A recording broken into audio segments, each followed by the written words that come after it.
Waggeries at Worcester.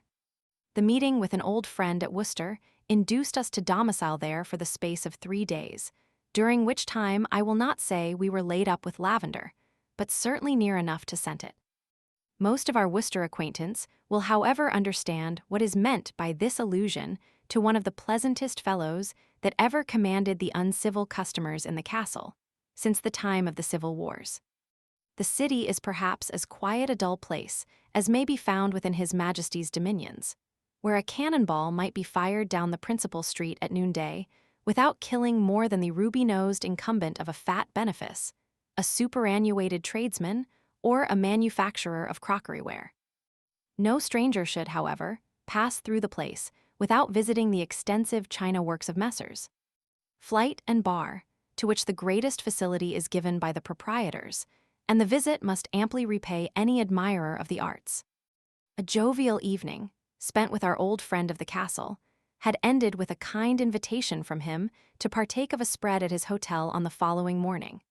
But such was the apprehensions of transit at the idea of entering this mansion of the desolate, from being troubled with certain qualmish remembrances of the previous night's debauch, that not all my entreaties, nor the repeated messages of the worthy commander of the castle, could bring our friend transit to book. 335 to those who know my friend John, and there are few of any respectability who do not both know and admire him. His facetious talent will require but little introduction.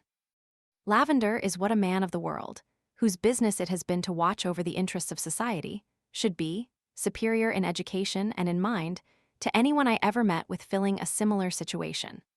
The governor of the castle is a companion for a lord, or to suit the purposes of justice, instantly metamorphosed into an out-and-outer, a regular knowing cove, whose knowledge of flash and the cant and slang used by the dissolute is considered to be superior to that of any public officer.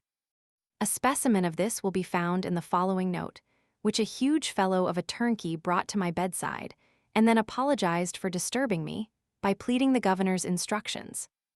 Queer coves. I hope you have left your dabs 1 and knobs 2 all right. Perhaps prime legs 3 is queer in the oration box 4 from a too frequent use of the steamer 5, last darky 6. I make this fakement 7 to let you know I and morning spread are waiting. Steele Hotel, yours and C. June 9, 1825. LOCKIT.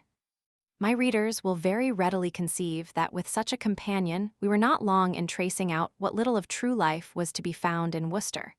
And certainly one of the pleasantest scenes in which we participated was a visit to the subscription bowling alley, where, in the summer time, the most respectable of the inhabitants of Worcester meet every evening. 1 beds, 2 heads, 3 crookshank, 4 cranium, 5 a pipe, 6 night, 7 a note. For recreation, and a right pleasant company we found them. The Caleb Quotum of the society, Dr. Davis, united in one person all the acquirements of the great original. He not only keeps the time of the city, but keeps all the musicians of the place in time, regulates the watch and the watches, and plays a solo a la Dragonetti upon the double bass. Sam Swan is another choice spirit, who sings a good chant, lives well respected, and sails down the stream of time as pleasantly as if he was indeed a royal bird. An old birditite, Will Shunk, recognized in us a partisan of the government candidate at one of the Westminster elections. But, sir, said Will, politics and I have nearly parted, for you must know I am tolerably well breeched, and can fairly say I am hand and glove with all the first nobility in the kingdom. A truth to which Captain Quarles readily assented by explaining that Master William Shunk was a first-rate glover, and considered worth a plum at least. In short, sir, said the captain, he is a nabob here, and brings to my mind some of the eastern princes with whom I have met during my campaigns in the East. The very mention of which exploit induced our friend the governor to tip us the office, and the joke was well-humored until Silver Powell, who they say comes from Norfolk, interrupted our travels in India, with, "Captain, can't you see that Atlantic fellow, the governor, is making fun of you to amuse his London friends?" A hint that appeared to strike the captain very forcibly, for it struck him dumb. A good-humored contest between honest Joe Shelton and Probert the schoolmaster, elicited some very comical exposures in the way of recriminations.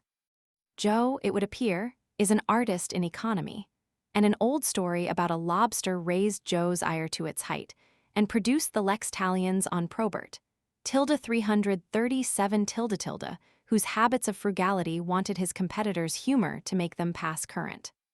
Transit, who had been amusing himself with sketching the characters, had become acquainted with a sporting reverend, whose taste for giblets had proved rather expensive, and who was most desirous of appearing in print.